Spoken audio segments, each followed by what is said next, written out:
The vanishing of Troop 56. The Silver Pine National Forest stretched across miles of untamed wilderness, its thick canopy of evergreens and ancient oaks swallowing all but the bravest explorers who dared to tread beyond the marked trails. It was the kind of place where legends were born, where people whispered about ghosts of lost hikers, strange lights flickering in the distance, and the eerie silence that settled in just before nightfall. But none of those stories compared to the real horror that haunted the town of Silver Pine. 20 years ago, Troop 56 of the Silver Pine Girl Scouts vanished without a trace. 8 girls, ages 10 to 12, and their troop leader, Diane Hudson, disappeared during a routine weekend camping trip. When parents arrived to pick up their daughters on Sunday afternoon, they were met with an eerie scene, a perfectly intact campsite, backpacks neatly stacked against a fallen log, sleeping bags unrolled, and a half-burned fire still smoldering in the fire pit.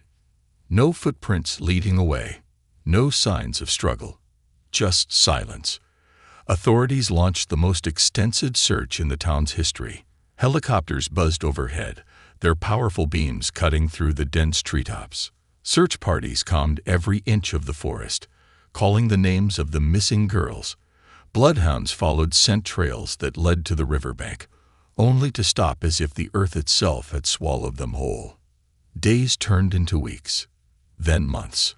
Despite exhaustive efforts, the case went cold. No bodies were ever found. No clues were uncovered. The town turned on Diane Hudson. She was the only adult with them, the only one responsible for their safety. Speculation ran wild. Some believed she had led the girls deep into the woods for some bizarre ritual or mass disappearance. Others whispered she had gone mad and done something unspeakable before taking her own life. With no evidence, no leads, and no closure, Diane became the town's villain, a ghostly reminder of the case that refused to be solved. And yet, one mother never stopped searching. Maggie Taylor was the kind of woman who refused to let grief define her. Even after 20 years, she still visited the spot where her daughter, Lily, had last been seen. Other parents had moved on, left town, or succumbed to their grief. But not Maggie. Every year, on the anniversary of the disappearance, she returned to Silver Pine Forest. It was a cold autumn morning when she made the familiar hike. The crisp air carried the scent of damp earth and decaying leaves. The sky above was a muted gray, heavy with the promise of rain. As Maggie walked, her fingers clutched the bouquet of lilies she had brought, a quiet tribute to a child lost in time. Reaching the clearing where the campsite once stood, she knelt beside a large flat stone, brushing away fallen leaves before placing the flowers neatly against it. She sat in silence, staring at the forest around her. Had Lily been scared? Had she cried for her mother in the dark? Maggie squeezed her eyes shut, forcing the thoughts away. She had spent too many years tormenting herself with those questions, chasing every theory, every lead, every whisper of a clue. Nothing had ever led anywhere. She sighed and pushed herself up, brushing dirt from her jeans. But as she stepped back, her foot hit something solid beneath the leaves. A dull clunk echoed in the still air. Maggie frowned. She knelt again, brushing away the debris, fingers scraping against something cold. Metal. Her breath caught in her throat. It was an old disposable camera. The plastic casing was scratched, its edges corroded with rust, but the lens was still intact. Heart hammering, she turned it over in her hands. A faint scratch on the back made her blood run cold. Lily. The name was lightly carved into the plastic. Maggie staggered back, gripping the camera so hard her knuckles turned white. It was her daughter's. Lily had been here. Her mind raced. Could the film inside still be developed? Desperate, she fumbled with the back compartment, but it was sealed shut. This camera had been buried for 20 years. If it still held images, they might be the first real clue to what had happened. For the first time in 2 decades, Maggie felt something she hadn't dared to feel before. Hope. The lost images. The camera sat on the passenger seat of Maggie's car, staring at her like an unearthed relic of the past. Every bump in the road made it shift slightly, but she never let it out of her sight. The discovery had left her rattled, her mind spinning with 100 questions. Had someone left it there? Had it been buried by accident? Or had her daughter, or one of the other missing girls, deliberately hidden it? The thought sent a shiver through her spine. She barely remembered the drive into town, her hands gripping the steering wheel so tight her knuckles had turned white. Her heart pounded with an anxious rhythm, her mind battling against the growing sense of unease. She had spent years searching for a clue, anything that could explain what had happened that night. Now she had something real, something tangible, and she had no idea what to do with it. The old photography shop sat nestled between a used bookstore and an abandoned gas station, its faded sign barely legible from years of neglect. Maggie hadn't stepped foot inside in over a decade. The world had moved on from film, but James Holloway, the shop's owner, had refused to let his business die. She pushed the door open, and the scent of chemicals and dust greeted her. The bell overhead jingled, and James, now in his 60s, looked up from behind the counter. His thick glasses sat low on his nose, and his wrinkled hands held a roll of film he had been carefully threading into a developing machine. "Maggie," he said, his voice gruff but familiar. "Didn't expect to see you in here. Been a long time." She swallowed hard, nodding as she approached the counter. "I need you to develop this," she said, placing the camera in front of him. James picked it up, turning it over in his hands. His brow furrowed as he examined the rusted edges and worn plastic. "Where'd you find this?" Maggie hesitated, then exhaled. "Silver Pine Forest. Near the old campsite where my daughter disappeared." James's hand stilled. A shadow flickered across his face. He looked up, his expression unreadable. "This camera's been through hell," he muttered. "Film might not have survived. But if it did..." He nodded slowly. "I'll see what I can do." Maggie stepped back, wrapping her arms around herself. The weight of the moment pressed down on her, making it hard to breathe. She had spent years chasing ghosts, staring at old reports until the words blurred together, clinging to hope when there was nothing left to hold on to. Now, for the first time in 20 years, she might finally get answers. She barely moved as James disappeared into the darkroom. The minutes dragged by, stretching into what felt like hours. The hum of the film processor was the only sound in the shop, a low, mechanical whirring that sent a chill down her spine. Maggie forced herself to breathe. Then, James emerged, holding a set of freshly developed photographs. His hands shook as he placed them on the counter. Maggie's stomach turned to ice. "You might want to sit down for this," he said, his voice barely above a whisper. She didn't sit. She couldn't.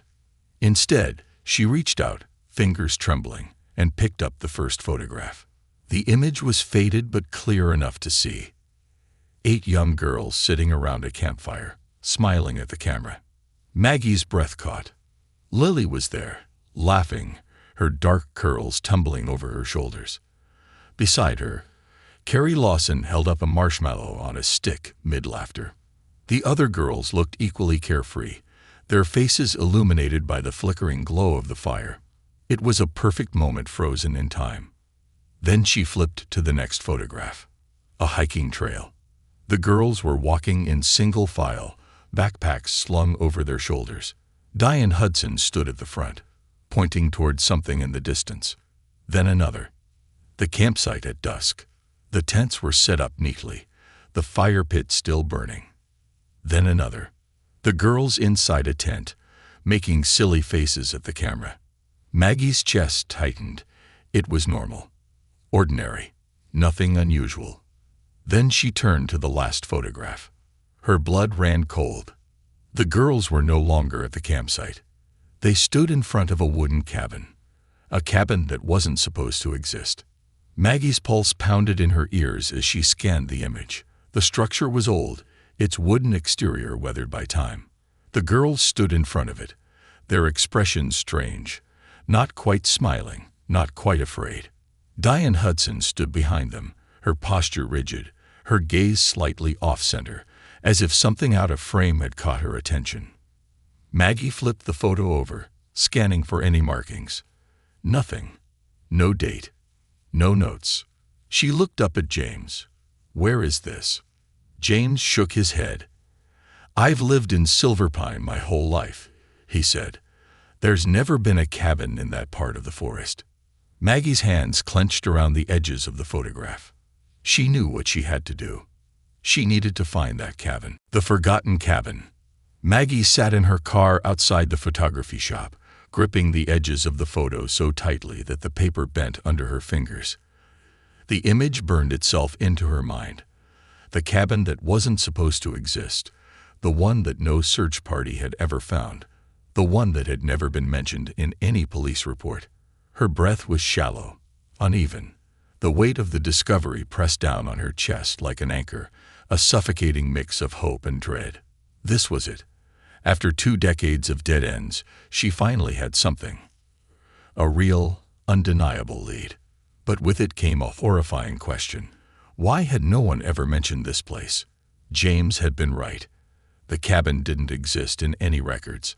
She had studied maps of Silverpine Forest 1,000 times, combed through every detail of the search efforts. If there had been a structure anywhere near the area, it would have been found, unless someone didn't want it to be. Maggie's hands clenched into fists. She had spent 20 years begging the authorities to take another look, to listen, to believe that there was something more to the case than just a simple disappearance. But every time, she had been dismissed. No evidence, no leads, no reason to reopen the case. But now, she had a reason. She needed to find that cabin. Maggie pulled out her phone and dialed a number she hadn't called in years. It rang twice before a gruff, familiar voice answered. Bennett. Detective Paul Bennett had been the lead investigator when the girls first disappeared. Now retired, he had long since stopped entertaining Maggie's desperate attempts to reopen the case. "It's Maggie," she said, skipping the pleasantries. "I found something." A sigh crackled through the speaker. "Maggie, we've been through this." "No," she snapped. "Not this time. I found a camera at the old campsite. It belonged to Lily, and I just developed the film." Silence. Then, what was on it? She swallowed hard. A cabin. Another pause. When he finally spoke again, his voice was different. Tighter. "What cabin?" "That's what I'm asking you," Maggie said, gripping the steering wheel. "Look, I know every square inch of that search area, and there was no mention of a cabin in any of the reports. But it was there, Paul. The girls were standing in front of it." She heard him shift on the other end. "Where are you now?" "Still in town." Another beat of silence. Then, reluctantly, "Come to my house." Maggie didn't hesitate. Paul Bennett lived on the outskirts of Silverpine, in a modest brick house that had barely changed since the last time she had been there.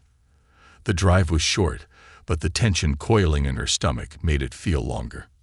When she pulled into the driveway, she saw him already waiting on the porch, arms crossed. His face had aged since the last time she had seen him. More lines, more gray in his once dark hair, but his eyes were the same. Wary. She stepped out, gripping the photograph in her hand as she marched up the porch steps. Without a word, she handed it to him. Bennett took it, his expression unreadable.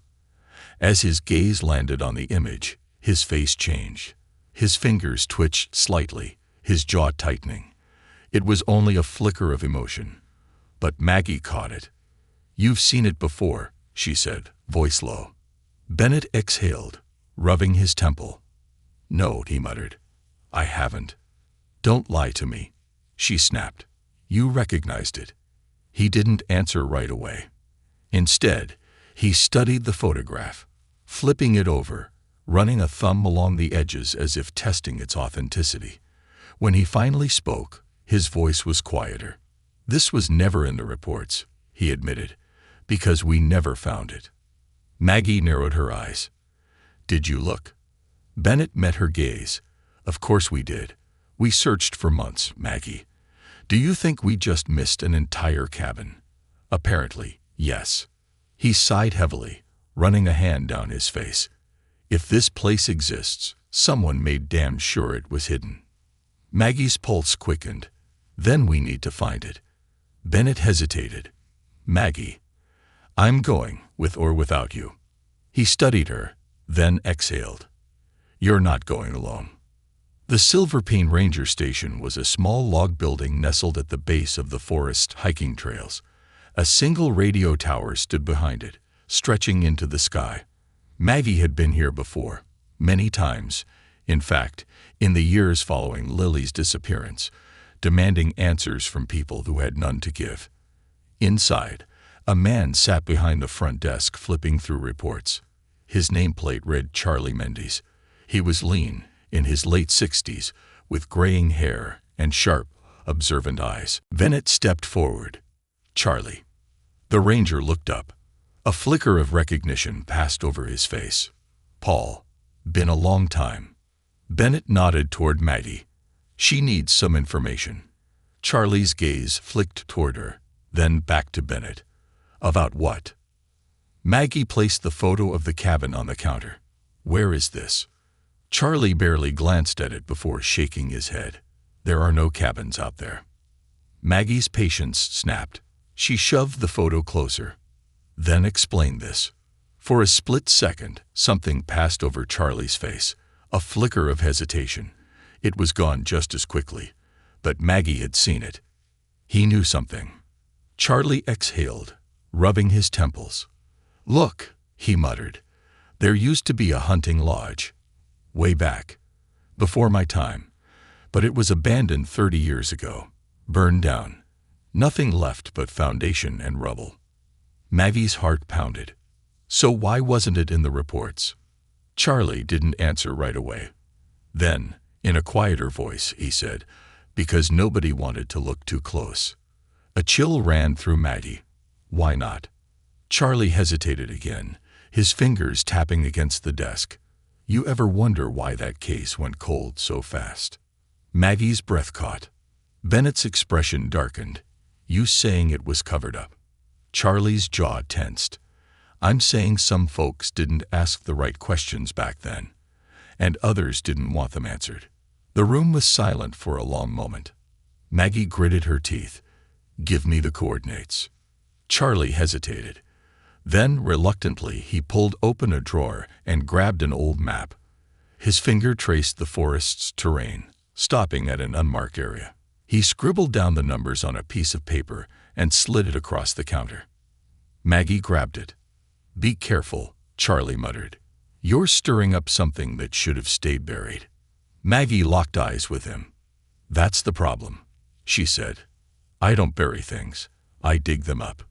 She turned, her heart pounding, the coordinates burning in her hand.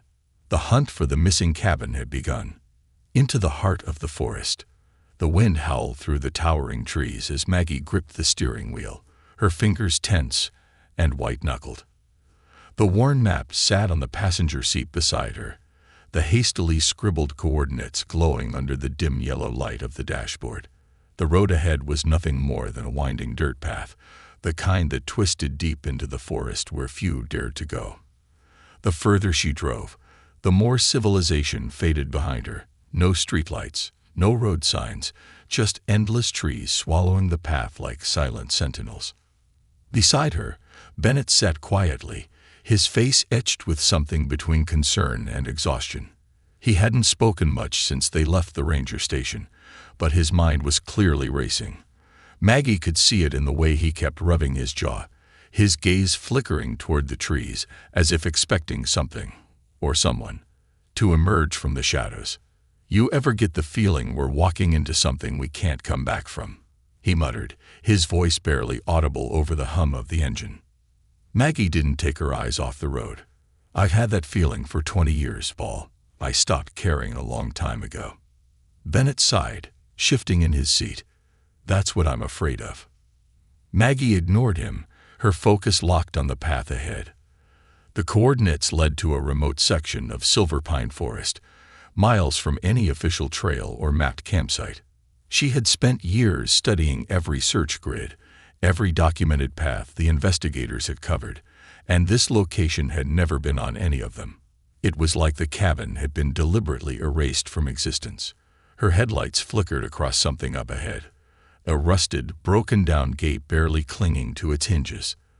The metal was twisted, eaten away by rust and time, the remnants of a no trespassing sign hanging by a single nail.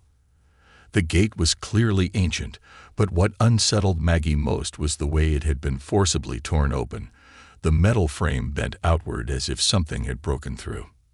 She brought the car to a slow stop, the engine idling as she stared at the entrance. "This is it," she whispered. Bennett exhaled sharply. "I was really hoping it wouldn't be." Maggie reached into the back seat, pulling out a flashlight and a small backpack she had packed with supplies. She wasn't going to be unprepared. She had no idea what they would find out here, if anything. But after years of dead ends, she wasn't about to let fear stop her now. Bennett hesitated before doing the same, grabbing his own flashlight and adjusting the old revolver holstered at his hip. He wasn't a cop anymore, but some habits never died. "You armed?" he asked.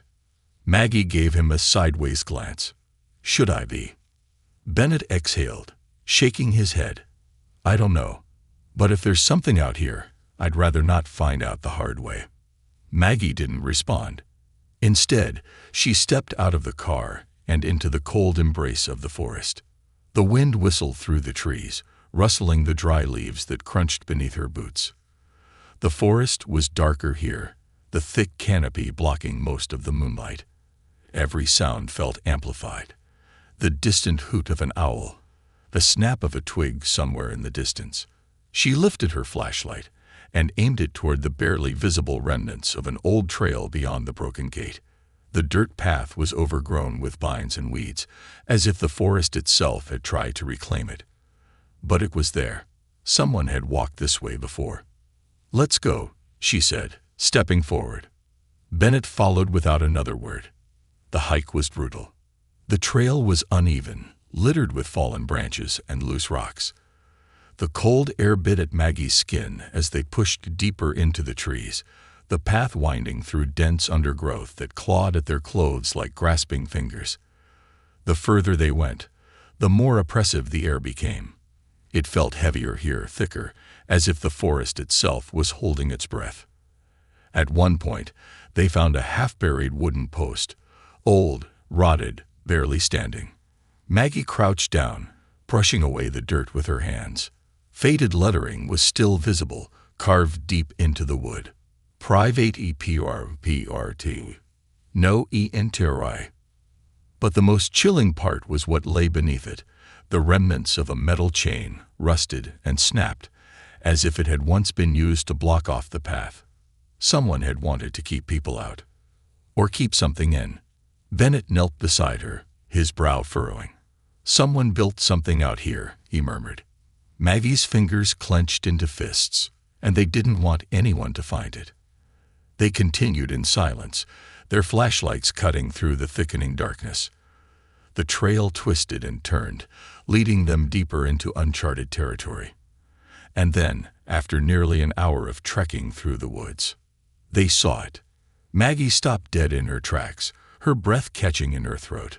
The cabin stood before them, hidden beneath the tangled embrace of the forest.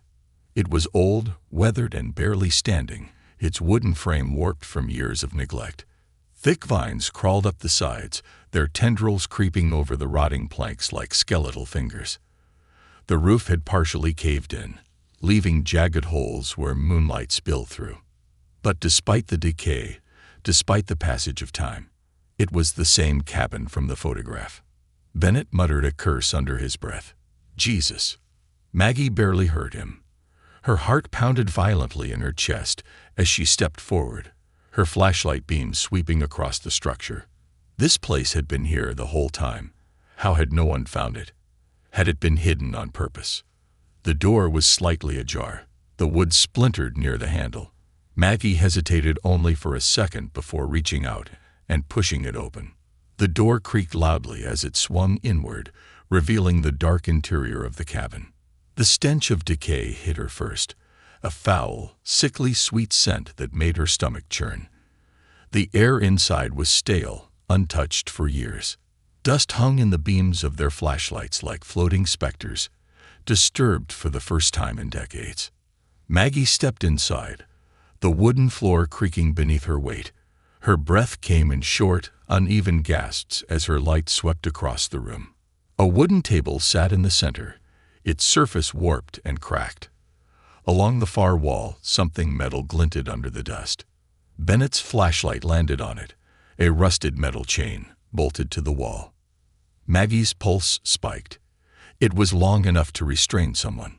Her stomach twisted. She moved forward, her hands shaking as she examined the walls. Names. Dozens of them, carved into the wood. Some had been crossed out. Bennett inhaled sharply.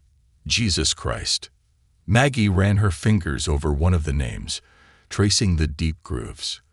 The wood was old, but the message was clear. Laylee. She stumbled back, her breath coming in sharp gasps. This was real. This was where they had been. This was where they had been taken. Then, from outside, a twig snapped. Maggie's head snapped toward the doorway. Bennett reached for his gun. And then, in the silence, footsteps. Someone was out there, watching them, waiting, and they were not alone. The watcher in the woods. The moment the twig snapped, Maggie's entire body went rigid. The air inside the cabin suddenly felt suffocating, pressing in on her from all sides. The world outside had gone eerily still, as if the trees themselves were holding their breath. The only sound was the faint creak of the wooden walls shifting in the cold wind, and the unmistakable crunch of footsteps on dead leaves just beyond the doorway. Bennett's flashlight flickered as he turned toward the entrance, his free hand instinctively reaching for the revolver at his hip. His breath was slow, controlled, but Maggie could see the tension in the way his shoulders tensed. Someone was out there, watching them. Maggie's fingers trembled as she tightened her grip on her flashlight, forcing herself to steady her breathing. Who the hell was out here in the middle of the night? The forest was vast, isolated.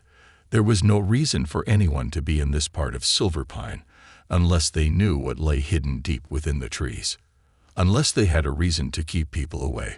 Bennett moved first, stepping toward the doorway with careful, deliberate movements. Maggie followed, her heartbeat pounding so violently she could hear it in her ears. The floorboards beneath them groaned in protest, the sound slicing through the silence like a warning. Then another sound, closer this time.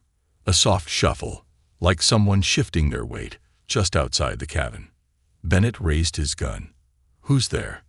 Silence. Maggie's fingers clenched around the flashlight, her palms damp with sweat. She strained her ears, listening. There, a faint rustling, like fabric brushing against tree bark. A shadow moved beyond the doorway. Maggie barely had time to react before a figure lunged forward. She stumbled back as a dark shape shot through the entrance, moving with a speed that sent her pulse into a frenzied panic. Bennett was faster. His gun snapped up, his finger tightening on the trigger, but before he could fire, the figure darted sideways, vanishing into the trees. Maggie gasped, spinning to follow. For a single moment, she caught a glimpse of a tall man, his features obscured by darkness, his clothes ragged, his face hidden beneath the shadow of a hood. And then he was gone. The trees swallowed him whole, the forest shifting around him as if it had been waiting to embrace him. The underbrush barely moved in his wake, his steps disturbingly silent. It was unnatural, like he knew this place too well, like he had done this before. Bennett cursed under his breath, lowering his gun just slightly. Damn it. Maggie's chest rose and fell in quick, uneven breaths. Who was that? Bennett exhaled sharply, shaking his head. I don't know, but he was watching us. A cold dread coiled in Maggie's stomach. Someone had followed them. Had they been out here the entire time? Had they been waiting for her to find the cabin? What if this was the same person who had been here 20 years ago? Maggie turned back toward the cabin, her flashlight beam flickering over the carved names on the wall. The missing girls had been here, and now someone was trying to keep it buried. She turned back to Bennett, her voice shaking. "We need to find out who owns this land." Bennett was already pulling out his phone. "I'll call Charlie. If anyone has records on this place, it's him." Maggie barely heard him. Her gaze was locked on the tree line where the figure had disappeared, her skin prickling with unease. For the first time in 20 years, she was closer than ever to the truth. And someone out there knew it. The drive back to town was tense. Bennett's hands were tight on the wheel, his expression locked in grim determination as they sped down the deserted road. The trees blurred past them in streaks of dark green and black, the headlights carving a narrow path through the dense fog that had begun to settle over the landscape. Maggie sat stiffly in the passenger seat, her mind racing. She could still feel the weight of the moment, the smell of decay inside the cabin, the feeling of eyes watching her from the darkness. The names carved into the walls wouldn't leave her mind. Lily, Carrie, Rebecca, Sarah. 8 names, 8 girls. The ones that had been scratched out sent a chill through her bones. She turned toward Bennett. That man, the way he moved, it was like he knew that forest, like he's been living out there for years. Bennett nodded, jaw clenched. "That's what worries me." Maggie frowned. "You think he's the one who took them?" Bennett didn't answer right away. His fingers drummed against the steering wheel, his thoughts distant. "I don't know. But if he is, then we just kicked a hornet's nest." Maggie swallowed hard, staring out the window. The thought of it made her skin crawl. Had that man been watching her all these years? Had he been in the woods every time she visited the old campsite, just out of sight, listening? She shivered. Her phone vibrated in her pocket. She pulled it out, glancing at the screen. Unknown number. Her heart lurched. Without thinking, she answered. "Hello." For a moment, there was only silence. Then a voice. Low, distorted, a whisper barely audible through the static. "You shouldn't have come back." Maggie's blood turned to ice. She shot a look at Bennett, her pulse hammering. "Who is this?" she demanded. A slow breath on the other end. Then, click. The line went dead. Maggie's fingers tightened around the phone, her entire body rigid with fear. Bennett glanced at her. "What?" She barely found her voice. "Someone just warned me to stop." The car fell into heavy silence. Then Bennett turned onto the main road, his face dark with resolve. "Too bad for them," he muttered, "because we're not stopping." The Silver Pine County Records Office was a small, nondescript building nestled between the town hall and an old diner that had seen better days. Maggie and Bennett arrived just as dawn was breaking, the sky a pale gray tinged with the last traces of night.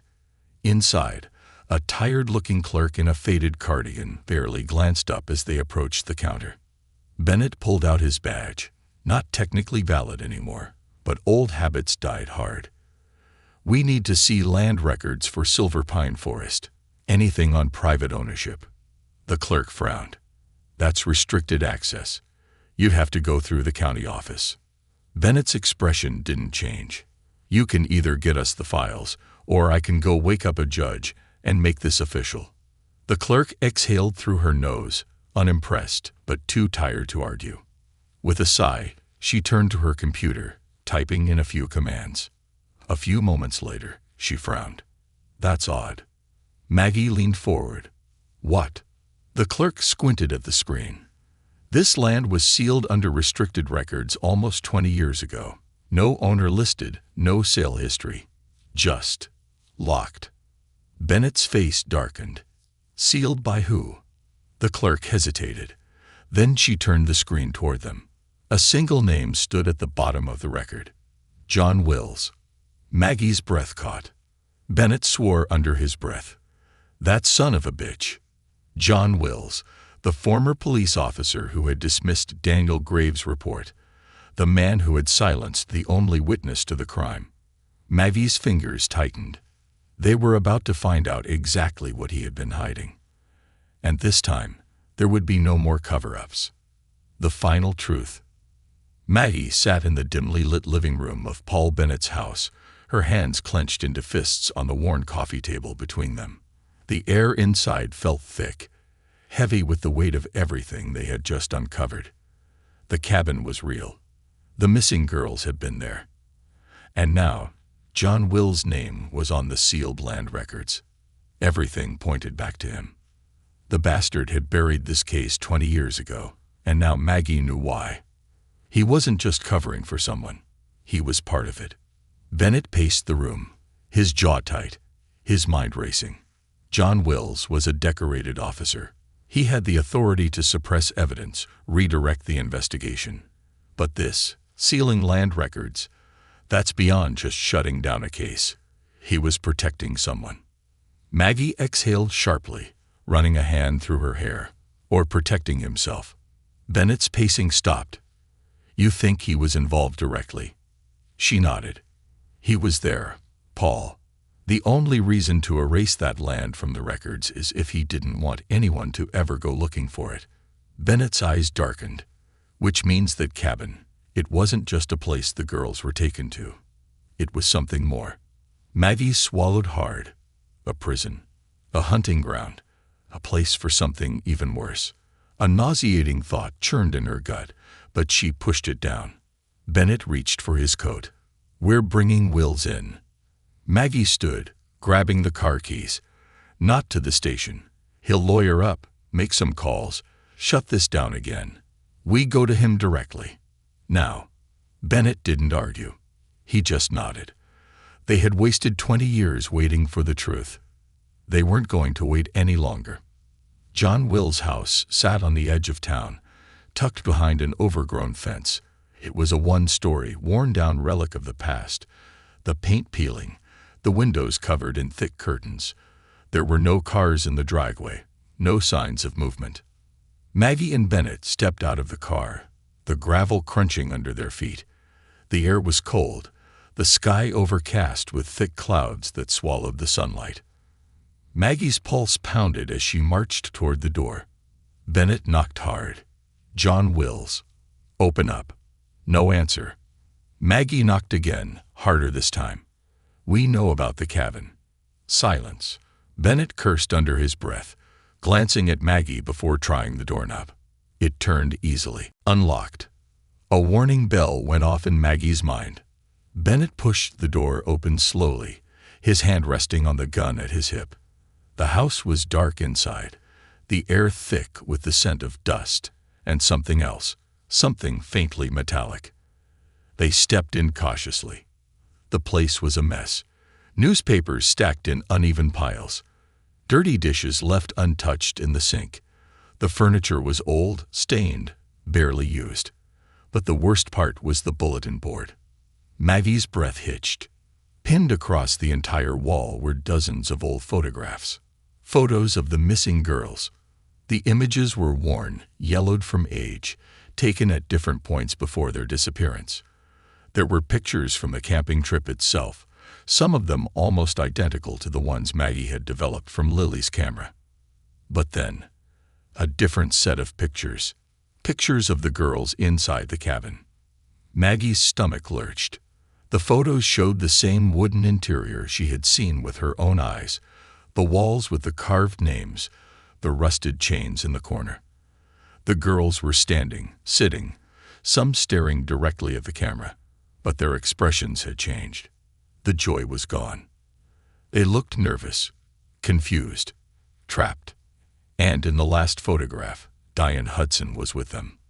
Maggie stepped closer, her hands shaking as she reached for it. Diane was in the center of the room, her face tense, her arms wrapped around two of the girls protectively. She was afraid.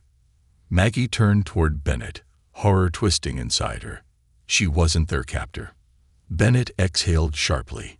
She was their shield. Before either of them could speak again, a sound echoed from the back of the house. A door creaking open. Bennett spun, gun raised. John.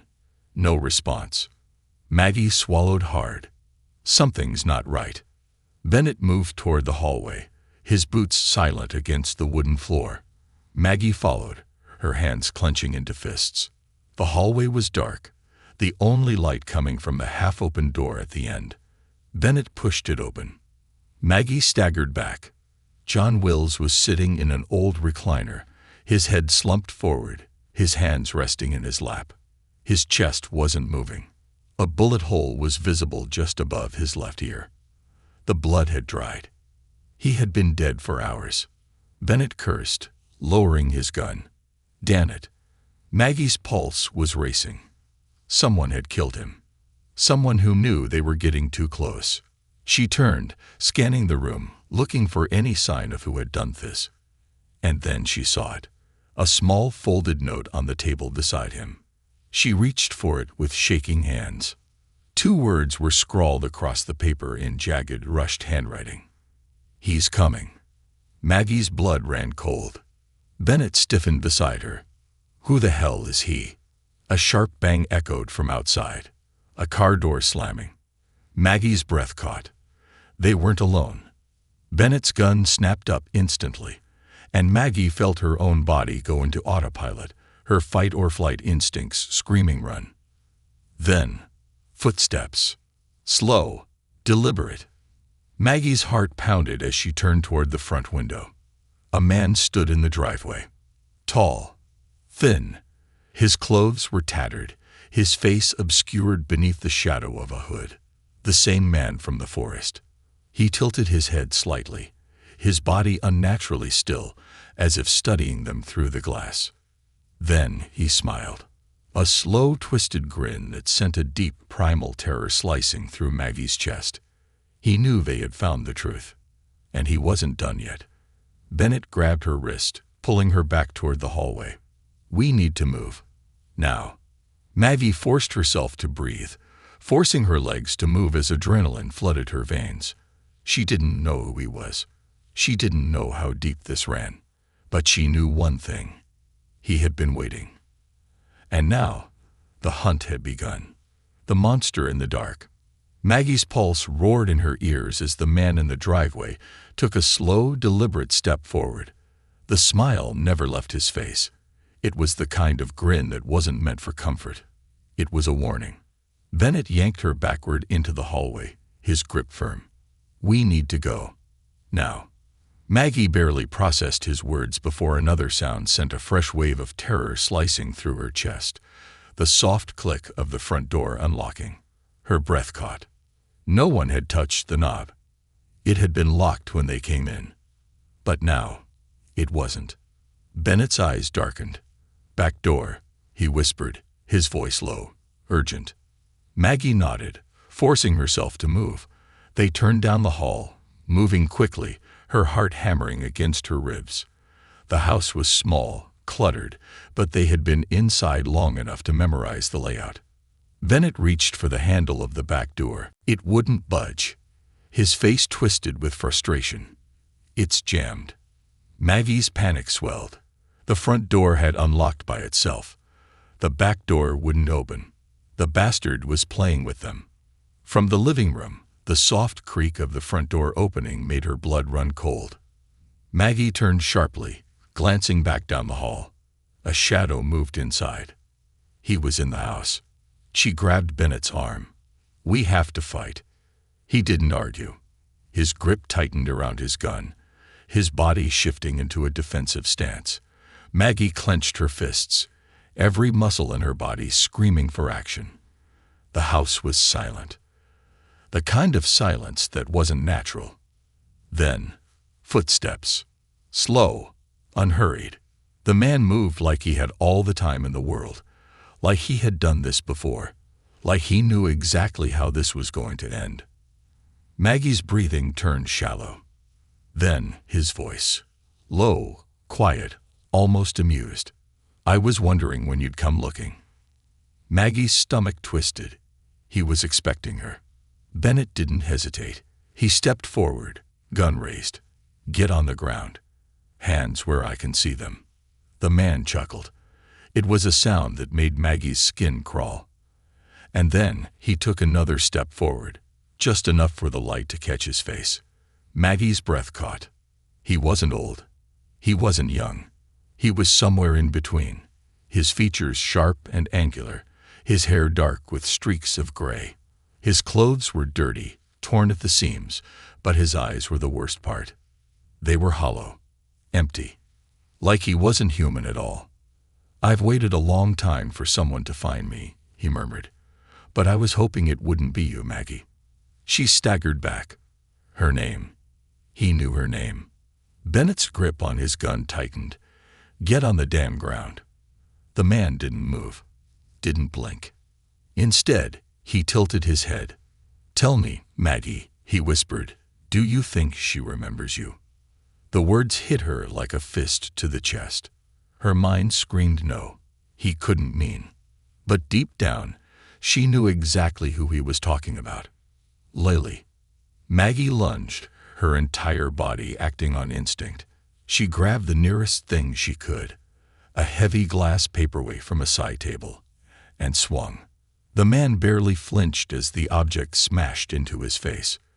But he did stumble. And that was enough.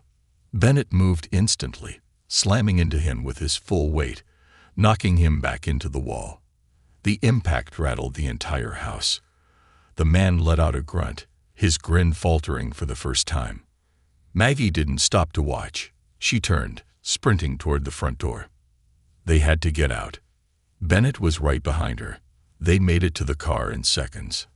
Maggie fumbled with the keys, yanking the door open. Bennett was already in the driver's seat, slamming the engine to life. The house blurred as the tires screeched against the pavement, and in the rearview mirror, the man stood in the doorway, watching them go. His grin had returned, and he raised one hand and waved. The next few hours were a blur. Maggie and Bennett went straight to the police station. The moment she mentioned the cabin, the sealed records, and John Will's murder, the department had no choice but to act. By morning, the Silver Pine police had raided the old hunting lodge. What they found inside made national headlines. The remains of the missing girls, or at least some of them. They had been buried beneath the floorboards. But there was one thing missing. One girl had never been found. Lily. And the man from the woods. Gone. No name. No records. No trace of him anywhere.